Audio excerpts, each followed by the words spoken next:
বীরভূমের নলহাটি থানার bus stand সংলগ্ন একটি বেসরকারি হোটেল থেকে উদ্ধার হলো সেই হোটেলেরই ম্যানেজারের ঝুলন্ত মৃতদেহ। এই ঝুলন্ত মৃতদেহের ঘটনাকে কেন্দ্র করেই চাঞ্চল্য ছড়িয়েছে গোটা এলাকা জুড়ে। ইতিমধ্যে মৃতদেহটিকে উদ্ধার করে পাঠানো হয়েছে ময়না তদন্তের জন্য রামপুরহাট মেডিকেল কলেজ ও হাসপাতালে। মৃত যুবকের নাম কিষণ মাল, যিনি নলহাটি পৌরসভার 6 নম্বর ওয়ার্ডের দিঘিরপাড় এলাকার বাসিন্দা।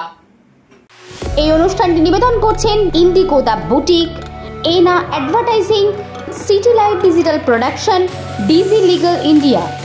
কি ঘটনা হলো আপনার এখানে? মানে ম্যানেজারটা কদিন থেকে ডিপ্রেশনে ভুগছিল, বাড়ি অশান্তি দিয়ে সকালবেলায় হোটেল খুলে দেখতে পাচ্ছি হোটেলের ঘরে। কি নাম যে মারা গেছে? কিষণ মাল। কোথায় বাড়ি? বাড়ি দিঘির পাহাড়।